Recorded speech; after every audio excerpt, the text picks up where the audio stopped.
Okay, good evening, everyone. We're live on this training. I see I have about 2 persons here already. Okay, we're gonna get started already with the training. We've had some time waiting, so we will hit the ground running.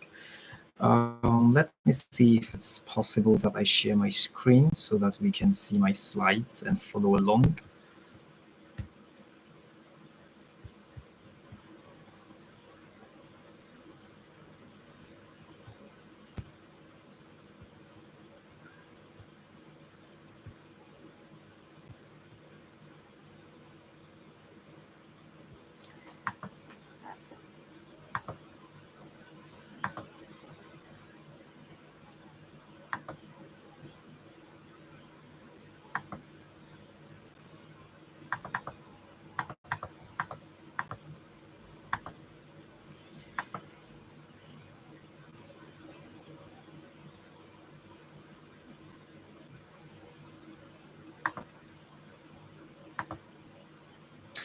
Okay, so you're welcome to the training. My name is Caleb. Thank you, Valentina, for introducing me earlier.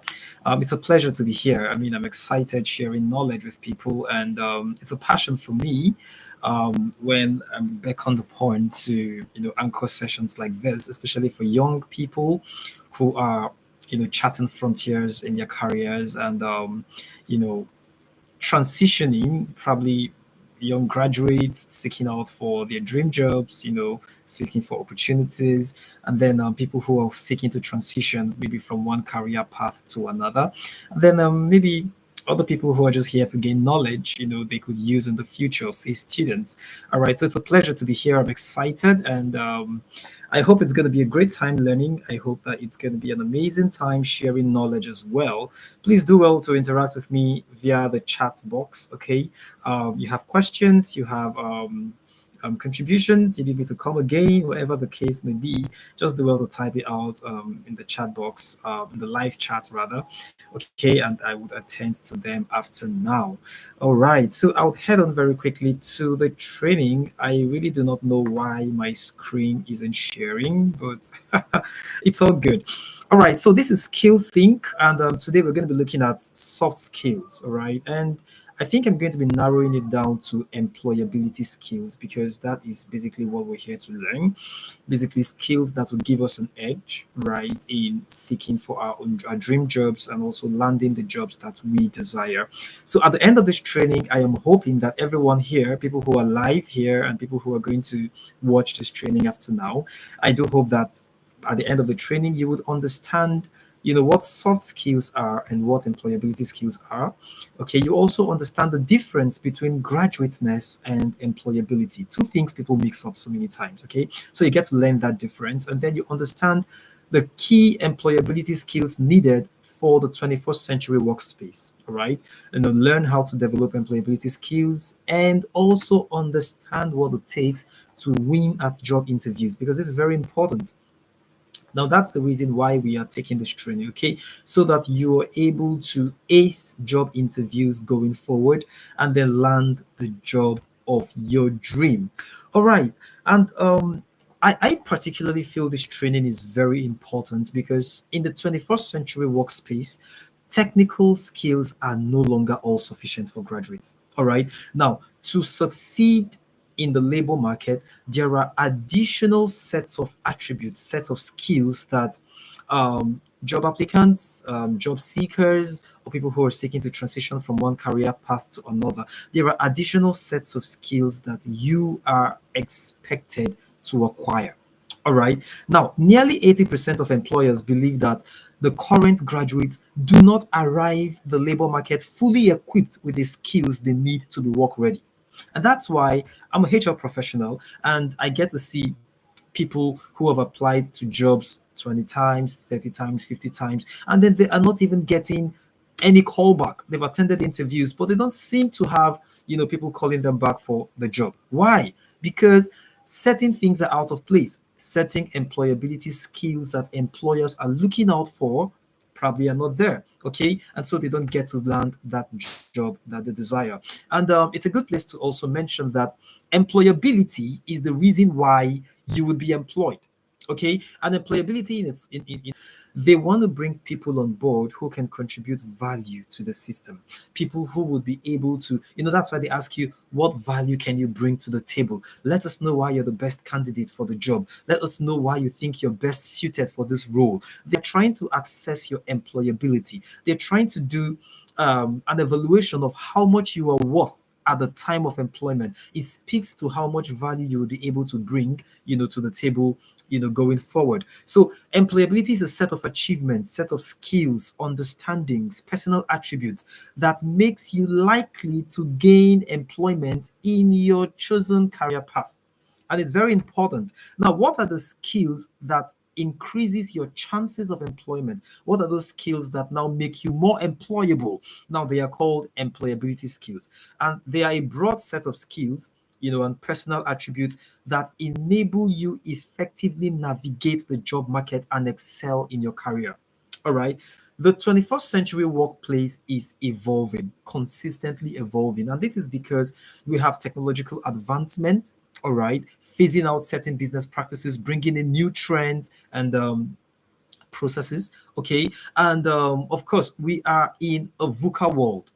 VUCA is an acronym for vulnerability, right? Uncertainty, complexity, and ambiguity. So what was obtainable and what passed last month, last year, right, may not necessarily be sufficient to pass today and in the coming days, because it is an ever evolving, ever changing workspace. All right. And that is why you need to possess these skills that would help you adapt to what the current business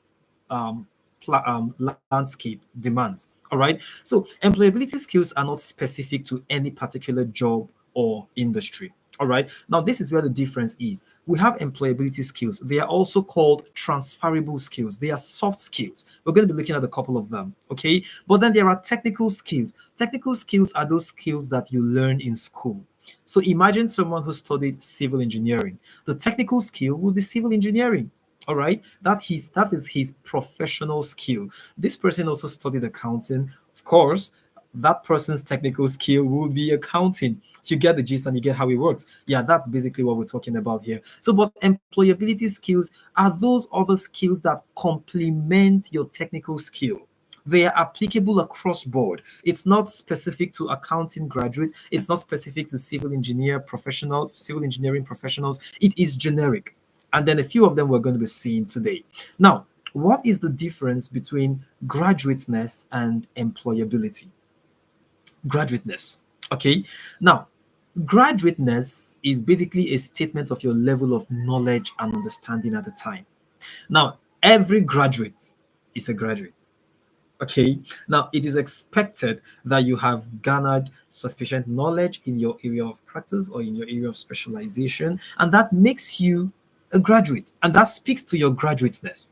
But employability is concerned with the way in which those people who have completed their university courses can be assimilated into the national or international work environment. Two different things. The fact that you're a graduate does not make you employable. Okay. And there are several employable people who are not even graduates. And that is where employability skills come to play. All right. So graduateness would refer to that generic quality that might be expected of any graduate anywhere. All right. But those personal intellectual qualities, okay, and those skills that would enable you land the job that you seek for are what makes you employable, not necessarily because you're a graduate. Now, gone are the days when all you needed was the paper. Oh, just go to school and get a paper. Go to school and get a paper. Now, you don't need the paper as much as, oh, yeah, you still need the paper, that's right. But then the paper may not land you the opportunity that you seek. You need to also present certain qualities that make you employable. And that's why we are taking on this training today. Now, there are several groupings of employability skills. The first group is communication skills. Now, how well are you able to communicate? We're going to see this, all right? Now, there is something we call business communication. All right. There is also interpersonal communication. There are several arms to communication. All right. So communication skill is one of the groupings of employability skills. Now, the next is teamwork. Because you are not going to be an island working alone in a space. You're going to have to work with other people, people who you met in the company at the time you joined in, and other people who are going to be joining after you, and then people who are going to be in the same team as you. Now, it's not just going to be about how effective you are, it's about how well you are able to fit into the framework of that team at the time. And that's why it's important. The next is problem solving skill, of course. Very important, because the reason you are employed in the first place is to solve problems. Not because this guy just seeks to, oh, there are fresh sets of graduates churning out of universities. Oh, let's have some people join our company. Not exactly. It's because there are problems in the company and we seek people who will be able to address those problems. Okay, so problem solving skills are one of those employability skills we're going to be looking at today. All right, the next is initiative and enterprise skills. Yes. All right. Now, initiative speaks to how well you are able to jumpstart, how well you're able to deploy your ingenuity to drive processes.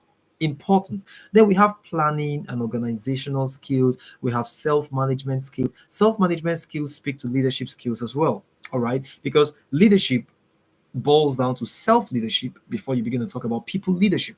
All right. Then we have learning skills, very important because see, you need to constantly expose yourself to knowledge. So there are certain learning skills that you have to possess, as well as technology skill, because of course we live in a technology driven economy. It's a technological ecosystem, so you need to be tech savvy even if you're not involved in the tech things, say coding, say programming, engineering, all of that. But then you should be tech savvy. You should have generic knowledge. You should have common knowledge about how the tech world operates, and this is very important. Now let's look at some of these skills very quickly. Time would fail us, okay, so I may not look at them very in depth. All right, I'll just work on them, in person very quickly. And then we'll also look at some of the skills that will help you ace job interviews and do well whenever you're called upon. All right. So the first skill on my list is communication skill. I already mentioned that communication skill. Now in the workspace, communication skill helps you collaborate effectively with team members because every day you're going to have to share information. You're going to have to communicate with people. You're either communicating with your superiors, upward communication, or you are communicating with your teammates, all right? Or then you're communicating downwards to people that report to you or people that are below you in the cadre of that organization. All right. So communication skill is a very foundational soft skill that is required in every workspace. All right. So whether you're speaking in a conversation, I mean, verbal, oral communication, or you are writing an email, writing a proposal, writing maybe a communique, it's very important because see, it will help you solve problems effectively. It will help you share information properly. It would also help you effectively collaborate with other team members. And there are three main types of communication: verbal communication, where you have to speak on the spot. All right. And this helps you when you have to make presentation or you have to interface with people, whether with customers or clients or with your superiors or your teammates. Now, the next is non-verbal communication. You communicate with your body language a lot of times. All right. Now, non-verbal communication also play a part in communication, and then written communication, where you have to write emails or write proposals or communicate with people in communicate with people, in writing. Now, this is very critical. All right. Um, Verbal communication actually has to do with presenting. Yeah, imagine you're given a project to handle and then you have to present, of course, to stakeholders, to management, to team members, to clients, to customers, whoever it is. Whenever you have to present, like I'm doing now, you're going to be communicating. And it's important that you're communicating effectively. You probably may also be giving a progress report on a project you're working on. You're probably sharing an update on workflow in a team meeting, whatever that may be. So that's why communication skill is very important. Yes, and then nonverbal communication would speak to how well you're able to gesticulate, you're able to demonstrate, you're able to use other parts of your body to communicate effectively. So people do not just listen to what you say, they're also listening to how you behave, how you are able to communicate it using your body.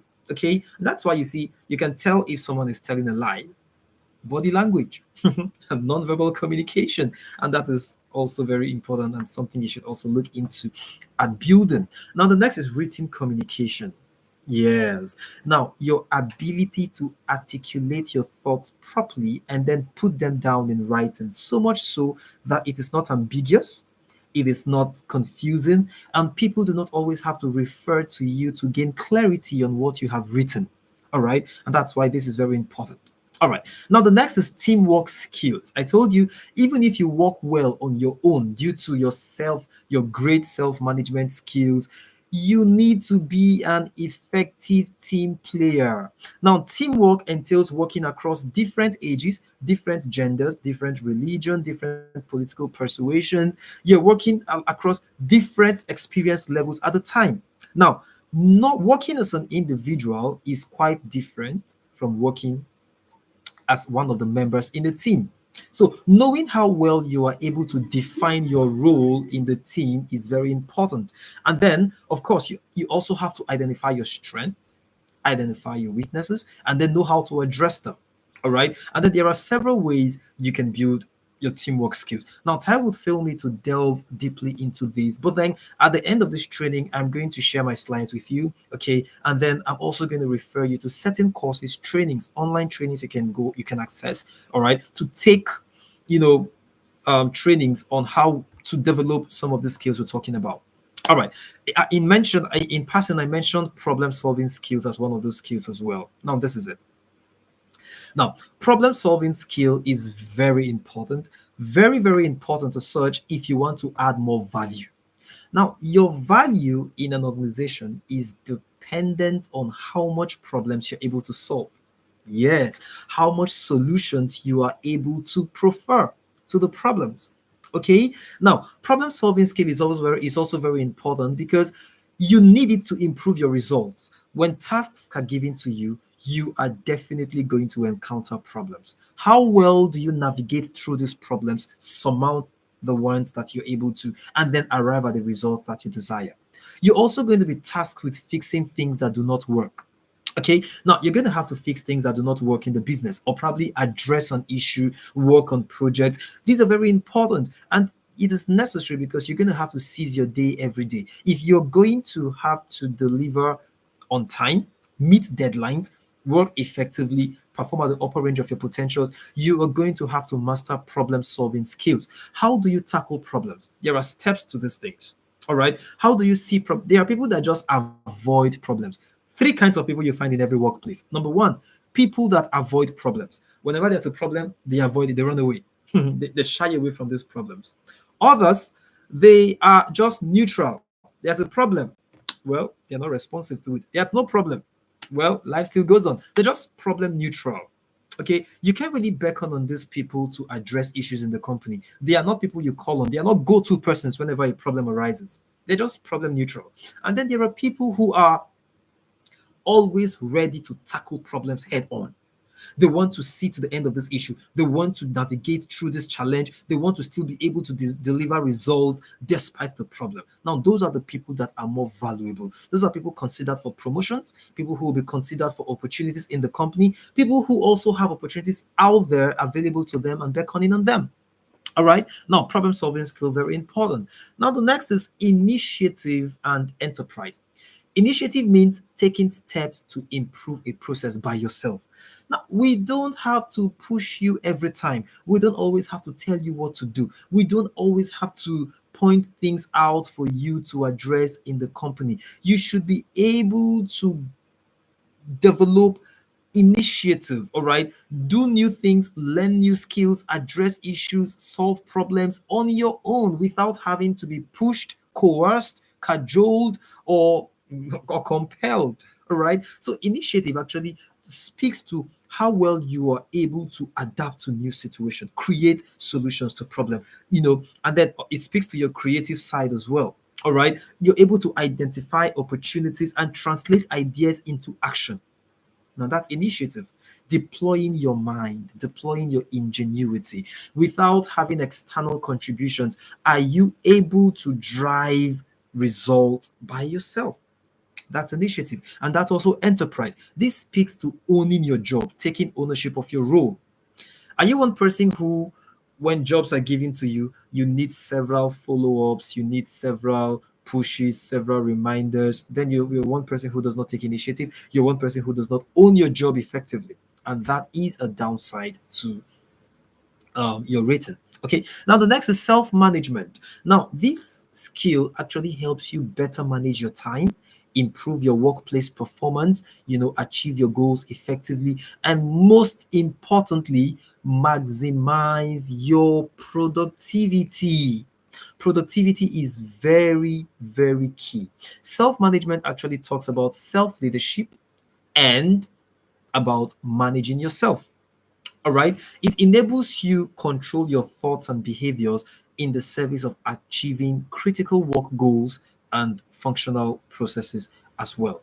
All right. So being skilled at monitoring your thoughts, feelings, your emotions in the workplace is actually very important. And you see, self-management also has a very close intersection with emotional intelligence.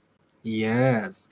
Now, emotional intelligence is basically about how well you are able to manage your emotions in the workplace. Okay, manage your thoughts, manage your emotions, manage how you react and respond to situations. Very critical, very critical. All right, now you need to be self-aware in the first place. Oh, by the way, there are several divisions to emotional intelligence and emotional intelligence, right? And being self-aware is the starting point.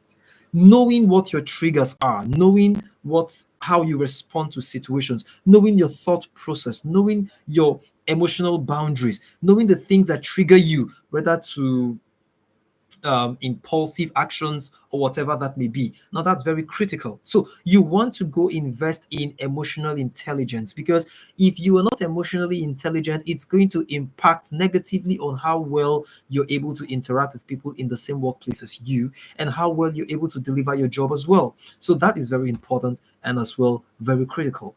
Now, the next on the line is learning new skills. Now, you see, a philosopher once said that the illiterate of the 21st century are not people who cannot read or write, but people who are unwilling to learn, to unlearn, and to relearn. Now, this tells you that learning is a continuum. It is a continuous process. You're either learning something new by way of acquiring new knowledge, all right, exposing your mind to new information, or you are relearning something you already learned, probably because you need to concretize knowledge, probably because you need to master the art, or you probably need to, you know, revisit the things that you know, probably to be better at what you do. Okay, or you are unlearning something. See, there are certain things that are obsolete right now.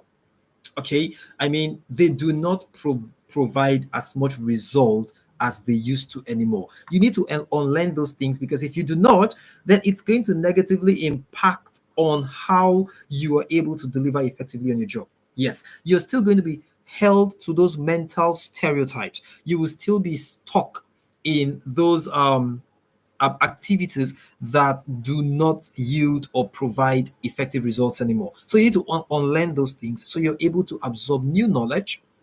Okay, you're able to absorb new knowledge and expose your mind to new practices as well. All right. So you see, learning skills actually your it speaks to your desire to gain new knowledge. Yes. And if you actually do have this passion, you would want to try out learning platforms. I mean, you can take courses. Knowledge has been democratized. I mean, you can learn what people pay hundreds of thousands of naira to learn just by sitting in your house. I mean, YouTube is an amazing learning platform. You can go on YouTube, take courses on soft skills, take courses on hard skills. I mean, you can learn how to program, how to code. You can learn, there are limitless skills you can learn on YouTube. Now, aside YouTube, you can also use other platforms like Udemy, Coursera, Allison, LinkedIn Learning. There are lots of platforms out there. You can just pay for these courses. And if you cannot pay, probably you cannot afford these courses, there are lots of free courses you can take. Allison is actually one platform that provides free courses. I mean, you can go and take a whole full course for free. You wouldn't have to pay. Just in case you're constrained financially, you do not necessarily have to, pay money to um gain this knowledge. You don't have to be in the four walls of a school to learn these things. You can just sit in the comfort of your house with your mobile phone or with your laptop, and then you are learning new skills, you are gaining new knowledge, and you're improving yourself. You see, self-investment always has the best returns. You see, the best investment you can make is investing in yourself. It would always pay back. You see, there is no bad business in self investment. So expose yourself, read books, listen to podcasts, expose yourself to courses, take courses, buy courses, pay for knowledge, attend seminars. I want to say thank you to Valentina. I mean, Valentina is doing a great job, bringing people together to train them, inviting guest speakers here and there, to speak on several areas of expertise. This is very good. And of course, I learned there is another session holding tomorrow that would help you learn how to optimize your LinkedIn learning handle, your LinkedIn learning platform, your LinkedIn platform, rather your LinkedIn page. Okay, take advantage of these free courses because people pay hugely. People pay so much money just to attend these trainings, but then you can learn these same things by taking advantage of the free training opportunities that come your way. And it's very important, all right, and very critical as well. Now, the next is technology skills. Now, technology skills basically are the abilities and knowledge you need to interact with computer based technologies. Yes. In the workspace today, for instance, you know, I currently work in a company where we do not use paper. There are paper-based companies. Yes, when you go there, everything is done on paper. You sign on paper, you write on paper, you print out paper, you submit papers, you receive papers. Now, in my company, we do not use papers. Everything is automated. Yes, you have your system, you have your laptops, you have devices, and then there are tools that we use to make for productivity. Those are the tools online. Now, technology skills speak to how well you are able to interact with technological devices. Do you know that there are people who do not even know how to use Microsoft Word? I mean, it's funny. But then, Excel is a world on its own.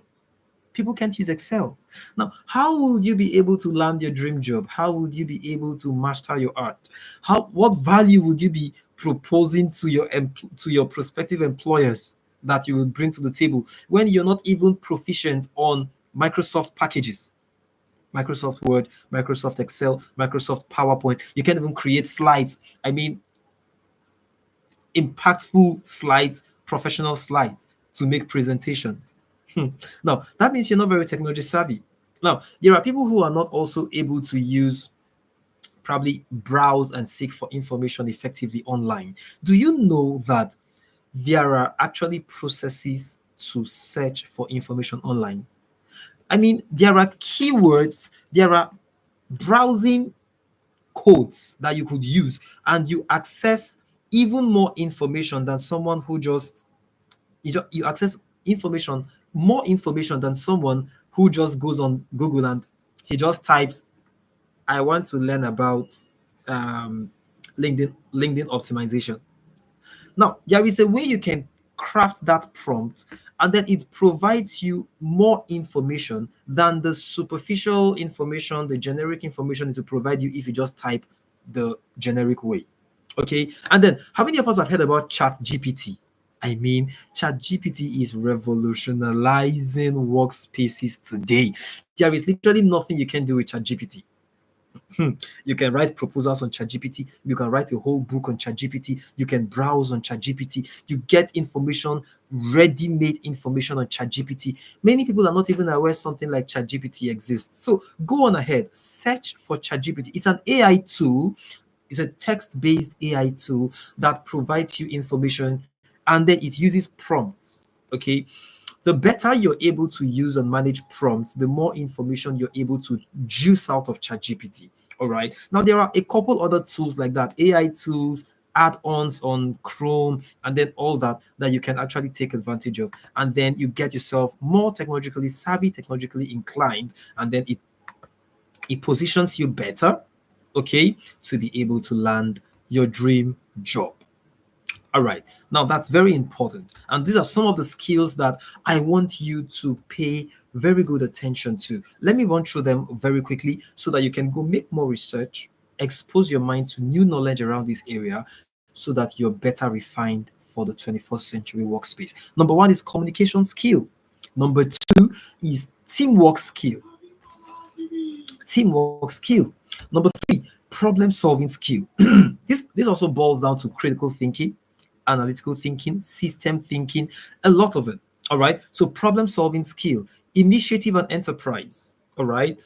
Self management, emotional intelligence, okay, self leadership, and managing yourself effectively. Then we have learning skills, all right, skills that help you access knowledge, improve on yourself, and invest in yourself better. And then we have technology skills, very important as well, because we are in a technology driven economy. Everything, oh, let me not say everything, but most things are being digitalized. Okay, so learn technology skills and then position yourself better for your dream job. All right, now let's talk a bit about interview. My time is almost up, but then in the next few minutes, I would run through winning at job search and interviews, because it's also very important for people who are already putting out applications to get a job, people who are already seeking for opportunities here and there. You need to know certain things that would help you land your dream job. And this is critical because looking for a job is a job in itself. You see, and so an effective job search method is actually time consuming. It requires intentionality and hard work from you. Okay, now what are some of those strategies that would enable you land your dream job? I'm sorry, because of for time constraints, I'm just running through my slides, and there are lots of slides I'm not even paying attention to. But let me talk about a few things. Number one is self-assessment. Now, before you even begin to seek for jobs, you need to do a self assessment. All right. It's something called an introspection. Identify your strengths and your weaknesses. That's why when you go for some job interviews, they ask you, what three strengths do you consider yourself to have? What are your weaknesses? This thing help them decide on where you would better perform. You would do better if these are your strengths. Your strengths are in communication, people management. Then I think you would do better in customer service, or you probably do better in human resource department. Okay, so do a self assessment. Identify your strength and your weakness, and then also identify your skills. Access your skills. What skills do you have? You can't tell me you are applying for a job, the role of data analyst, when you don't even know how to use Excel. You don't have any knowledge of data cleaning, data sorting, Power BI. You don't have this knowledge, and you're applying for a data analyst role. Of course, you have to access your skills and your qualification. There are certain jobs that come with certain qualifications. We need a chartered professional. We need someone who has so and so years of experience. We need someone who has this qualification. So you need to know what qualifications there are. So access your skills and your qualification, and then define your career goals. Okay, so that you're not just job humping. Today you're applying for customer service. Tomorrow you're applying for gate man. Next tomorrow you're applying for cleaner. I mean, just on the lighting note. But then you can't just keep define what your career goals are. If you want to um major in human resources, then begin to seek out for human resource positions. Start from the internship, the lowest level there is, and begin to grow by the years along the ladder.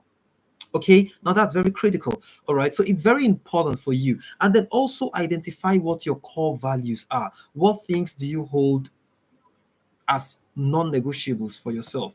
All right, so identify your core values as well, so that you are able to tell whether this organization you're applying to even aligns with your core values. Okay, now the next critical thing after self-assessment is researching into industries and job markets.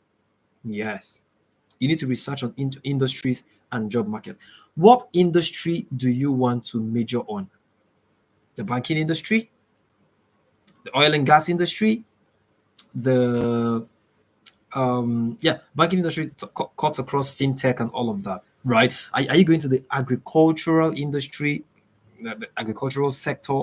What job markets exist in each of these industries, so that you are able to know where to target and send your applications or channel your energy towards. So identify potential employers and potential job openings. You want to go online, go to um, job opportunity platforms. Yeah, I mean there are lots of them. I don't want to begin to mention, but you have things like Job Mag, you have LinkedIn. Go out there, begin to seek for potential employers, begin to look out for job openings, and then analyze job descriptions and job requirements.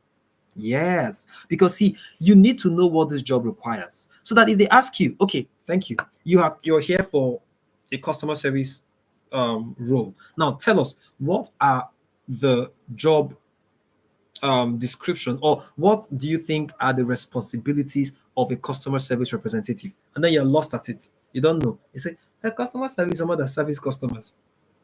I don't get. Give us details. I mean, what are those things that a customer service representative does day by day? Now, when you're able to analyze job descriptions and job requirements, you're better informed as to what this job requires of you. All right. And then you also want to begin to network. And that brings me to the next point. Number three, strategy to winning at your job search is build professional online presence. Yes, professional online presence. Number one, do you have a professional email? And there are people that have emails like babyboy238 at gmail.com. Hmm. I mean, and then you see someone says, I am finegirl at gmail.com. And that is the email they're using to apply for jobs. How do you think that's not professional? Okay. So you want to, and then probably your LinkedIn, maybe you don't even have a LinkedIn, you don't even have a LinkedIn page. You don't have a LinkedIn account. And then your Facebook handle is skillboy238. And then you have one profile picture where you're like, hey, yo, these are not professional, because the reason people lose out on some opportunities is because employers would go to search for your online presence. They want to see what you are like on Facebook, see what you represent on Instagram, see what your profile says on LinkedIn. Now, when you're applying for a professional role and everywhere online you are so unprofessional, they would feel you would present the company in bad light. So they would avoid you. They will give you space because those are the kind of people they want to be with. All right. So go out there, get a professional picture, build a professional online presence, build a website, build a portfolio. I mean, for people who are like tech inclined, you need to have a portfolio, right? People who are also like, say, graphic designers, professional graphic designers, videographers, you need to have a website so you can refer people and they know that this guy is professional and he's intentional about what he's doing. Now, the next fourth strategy is build a compelling CV. Yes. And a very good cover letter. As a recruiter, I've actually had to sort out CVs. Okay. Most times when we put out job openings, you go out there and you see for one job opening with only two people needed, you'd see over 500 applications, 200 applications, 300 applications sometimes for just two openings. Now, the first stage of the sorting process is we begin to go through the CVs, and you can tell there are some CVs you don't even want to look at the second time because they are affecting your eyes. These CVs are not properly crafted. These CVs are not well aligned. They are like CVs you brought out of, well, it's funny, but let me not say that. But then you need to craft a compelling CV. Go online, search out for CV templates, all right, and then build a CV with your own details included. Okay, research on how well to design winning CVs. And then if you can't do that, there are people out there. I think Valentina actually has a few contacts like that. People who help you build CVs. Okay, you just pay them maybe 1,000 naira, 2,000 naira, and they help you draft a compelling job winning CV and a cover letter as well. A cover letter also speaks to, your skills, your professional qualifications, things you're able to bring to the table if you're given the opportunity. It's like an application letter. Now, you see, you need someone to build a professional cover letter for you, build a professional CV for you if you cannot do it yourself. But then there's nothing out there. It's not rocket science. You can build your CV by yourself. Go on there, go online, search out CV samples, get CV templates, learn best practices on how to arrange your information and personal details. And by the way, there are certain do's and don'ts in CV writing. In the 21st century world, you don't have to include your your state of origin. There was a time when you see someone's CV, you will see his name, his address, his age, his date of birth, his residential address, his father's name, his mother's name, where he was born, his religion, his tribe, his local government. All those information are not required anymore on CVs. You don't have to include all those unnecessary information. Okay, so go learn best practices, do's and don'ts on effective CV writing. And it's also a good place to mention that there are platforms today that actually screen out. How many of you, well, you may not have heard of ATS, right? Now, these are CV screening mechanisms, right? That because see, recruiters actually have a lot to deal with. Sometimes you have 5,000 CVs to sort. And It's just one person. You want to kill that person. So the person probably runs the CV through an ATS. All right. And then it just screens out CVs that are not having certain keywords, CVs that are not professionally written, CVs that do not meet, the standard. The automated system just screens it out. Have you realized that today you don't necessarily have to print out your CV? You can just send a soft copy of your CV via email. Now, the reason people request for soft copy CV sometimes is so that they can pass it through this system and then see whether the CV even qualifies or not. And then you're screened out. Of course, so that's why you need to build a professional um, CV and cover letter. Very, very important. All right, speaking to CV, because I'm already wrapping up because time is already fading. But then speaking to CV, you need to know also that, well, I wouldn't know. There are different kinds of CV. There are academic CVs, there are professional CVs. Now, professional CVs are people who have years of experience. They've worked in this company, they've worked in that company, they've worked in several places, they've gathered years of experience. They have a professional CV. Okay. But then academic CVs are for young graduates. You don't have so much work experience, you've not worked in so many places, you may not even have any work experience at all. All right. Those are academic CVs. But then, even as a young graduate, you should be able to put in certain things you have learned along the through the years in your CV. For instance, there are some graduates that have done internship um, roles before. Some others have volunteered in this organization. It could even be a religious organization. You're probably a president in your fellowship. You probably volunteered for a conference. You volunteered as. Put all those experience in your CV. They will speak to how much exposure you've had in the professional space. Yeah, so don't just say, I'm a fresh graduate, I don't have any experience. Not exactly. You should have maybe interned with a company before, even your IT. Those are experiences you can put in your CV. You've worked as a lab attendant in so and so laboratory or hospital, or you've worked as is a customer service person during your ITCs. Those are things you can put in, and they would help you gather gain the job that you need, because employers will feel that you have had experience in some of these things. Now, what are some very common mistakes people make in CV writing? Okay, and I'm thinking that I may want to. Okay, I'll do one more thing before I wrap it off. Okay, so let me run through some of the common mistakes people make in CV writing. Number one, poor formatting. You see, when your CVs are not properly formatted, you realize that there are some CVs. The name started at this point, then the other information starts here, other one starts here. It's not aligned. They are not well indented. They are not properly formatted. The name is bold and font size 52, font type Calibri. Then the address is size 18, font size Comic Sans, or font style Comic Sans. Then your academic qualification, that one is size 29, font size one calligraphic font, size 2026. You see, it's not properly formatted. They should all have one font style, have one font size, except for the headers in the CV that you need to highlight or make bolder, or make bigger. Okay, other details should have the same font, the same size, and well aligned with bullet points. Okay, others another common mistake people make is that um, in writing their CVs, they write lengthy CVs, very long CVs. Please, CVs should not be more than 2 pages. You don't have to write a textbook, writing all the experience. You start writing stories, of things that you should be able to make your CVs concise, break it down to just 2 pages. 1 page is sufficient for people who are just fresh graduates or academic CVs. 1 page is sufficient. Otherwise, 2 pages at most. Okay, and that's very important. And then when you don't include your achievements in your CVs, well, that could deny you of the job. Of course, that's one of the mistakes people make as well.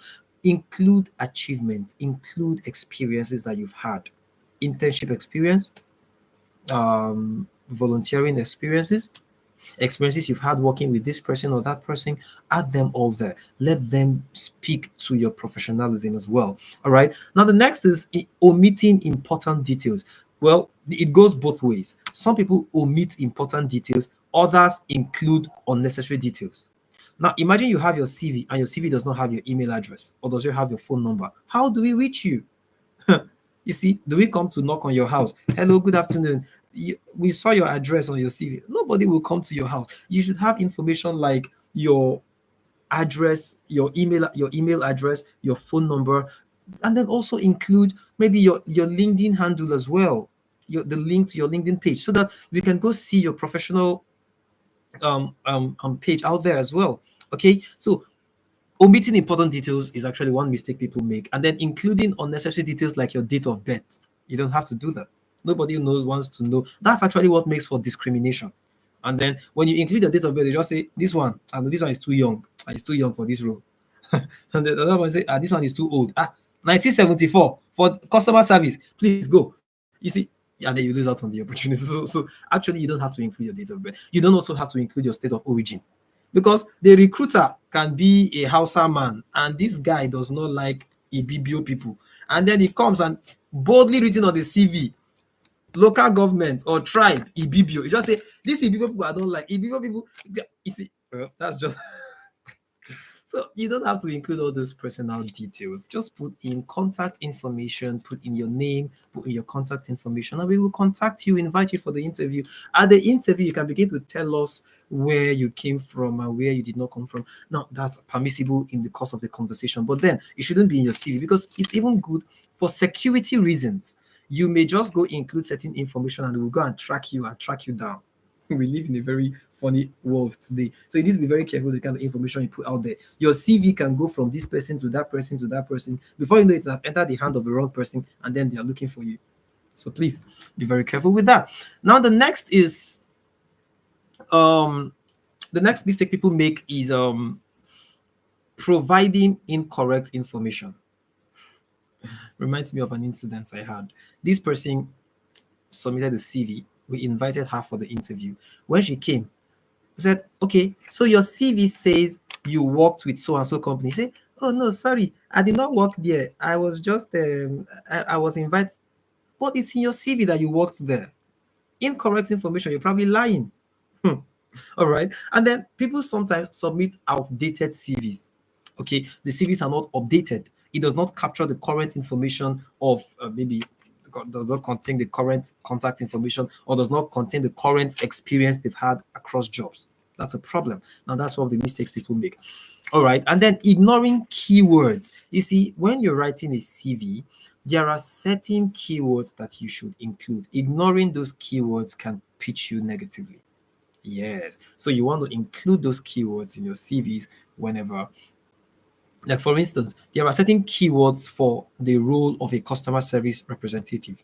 Yeah, you can search for them. Go online, go out there, search for what are some of those keywords that are required for maybe this role or that role. All right, now my time is up already, so I'm just going to rush very quickly to some job interview secrets. In 2 minutes, I'm going to be done. Number one, what's the first secret that enables people win at job interviews? Number one, research the company. Before the interview, you've applied to Procter and Gamble, you've applied to KPMG, you've applied to First Bank, you've applied to any company that it is. Now, research on the company, understand their core values, understand their culture, understand their mission, get a few information about the company. I'm a recruiter, and sometimes when I have someone sitting before me for an interview, I ask them, what do you know about this company? The person says, I don't know. And you apply. So you're not even interested in the company. You don't have any information about the company. Okay, what's the name of the MD? When was the company established? Or what one thing or two do you know about the company? There is nothing to show for it. It's a turn off for me. All right. I advise people, when you go for interviews, research on the company, sometimes get one or two information about some of the big wins of the company. So you begin to tell them, and then you say, well, I'm interested in working with this company because I learned that last year the company hit the international market, breaking out to Kenya. And then I also learned of some other expansionary moves. And the person's like, oh, wow, you know a lot about this company. Yes, last year we moved to Kenya. That's right. Oh, wow, good. You see, that already makes them feel you have connection with them. All right. Now you also want to look out their look at their website, look at their social media handles, get some of their history or current initiatives. That will also help you know how to structure your answers when you are asked questions about the company. Now, the next is prepare for common interview questions. Go online. You applied for the role of a human resource assistant, for instance. Go online, search what are some common interview questions for a human resource assistant. You will see hundreds of questions. You can just begin to rehearse, practice answering them so that you feel comfortable attempting those questions. You're more confident during the interview, and then you have knowledge about, some of the questions that you expect. It's not you just go for the interview and then the questions are hitting you both left and right. You don't even know where they are coming from. You've never seen questions like that. And I say, I'm sorry, sir, pass. What's that? Okay, so you want to go prepare for common interview questions and then practice your responses. Stand in front of the mirror. And then that's a very common question. Tell us about yourself. I mean, that's an opportunity for you to sell yourself. That is you advertising yourself. So come up, square shoulder. My name is Benga Olukoya. And then they begin to speak about your educational qualifications, speak about, things you've done, additional experience that you've had, work experience, speak to a lot of things about yourself. So the people are like, wow, interesting, good to know, wow. And then you're speaking confidently. So practice your responses. It also helps you refine your answers better and you're comfortable with the interview process. So it's not when you get there, you're now battling with words. You are lost for words, your lips are dry, you're chewing your pen, you're looking at the ceiling, and then they can tell how nervous you are, how unprepared you are because you did not practice it. Now, the next is dress for success. I mean, imagine going for an interview and you're dressed in a t-shirt and it's a bank job. You're going for a position as maybe a funds transfer officer in the bank, and then you go in there with kaftan or babariga, or you probably go there with jeans and one palm sandal, and then it's a rugged, these tier jeans, and then you go there and then you tell them, yes, I'm here for the interview. They just tell you wait outside. Just wait outside. We'll call you when we are ready to see you. They won't even give you audience because you're not dressed for success. You're not dressed professionally. You're not communicating that value. Okay, so ensure that your clothes are cleaned and ironed. It's not, you don't gotta be telling them, I'm sorry, NEPA took light last night, I could not iron my shirt. What's that? My brother, my sister, this is not the job already. So make a good first impression. When you're coming in, they want to see that you're dressed smart, you're smelling nice. It's not that when you come, they're telling you shift your seat backward. Don't worry, just adjust, shift forward so that we don't come near you because there is an aroma coming from you that's not very palatable. Not so. So dress for success, smell nice, and look confident. Now the next is show confidence. Look at them in the eye. It's not that they're asking you a question and then, it's like you're dodging them. Paddy, sorry, come again. And then you're looking somewhere else. People interviewing you are just in front of you, and then you're looking left, right, and looking upwards. Look at them in the eyes, engage them, create the rapport, maintain eye contact, sit up straight. Speak comfortably. You're not slouching to the side like this, and then you're looking like someone that needs help. Okay, so express, show confidence. Let the interviewer know that you are confident in your skills and in your abilities. And of course, your body language and your tone of voice speak a lot about how confident you are for the question for the interview.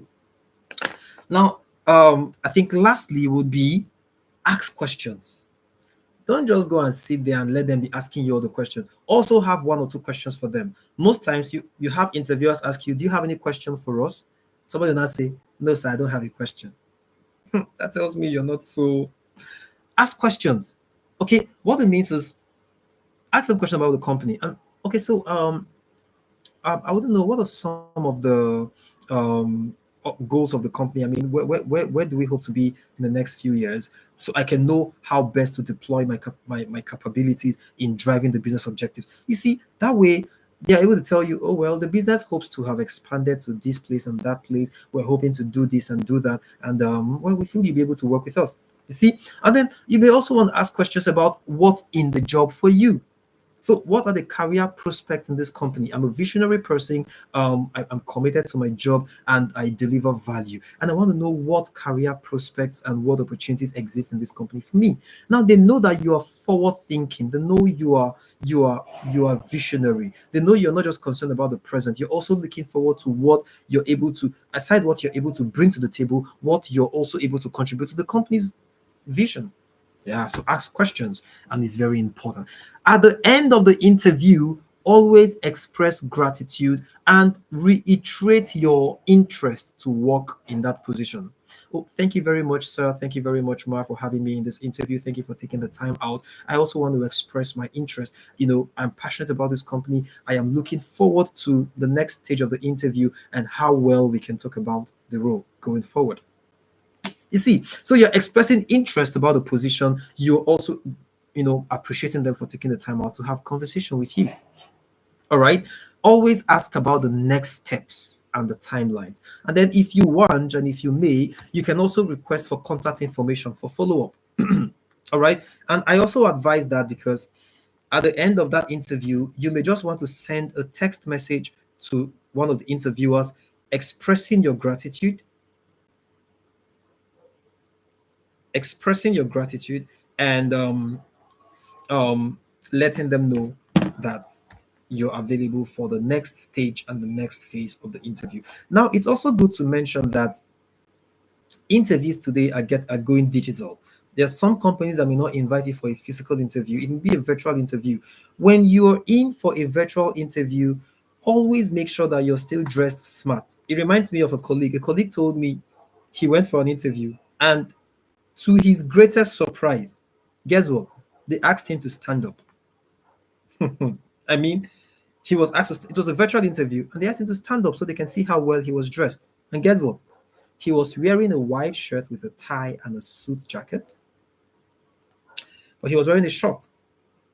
And so he stood up, and they saw that he was wearing a short. And you can tell the end of the interview. You see, so you want to be well dressed, okay? Even if it's a virtual interview, make sure you have strong connectivity. Make sure that you are well prepared. You're not in a noisy environment. You're in a conducive environment where you can properly articulate yourself and communicate effectively. All right, so I will draw the curtains, at this point. If you do have questions, you can do well to use the live chat box, and then I'll address them. But then I would want to give way for Valentina, the host for this training, to come take it up from here. Thank you so much for your time. I do hope you've picked a few information and you've learned about interview best practices and also about the soft skills that you should develop to position yourself better for your dream job. Thank you so much for your time. Have a nice evening. I'll still be available to attend to your questions. Bye for now.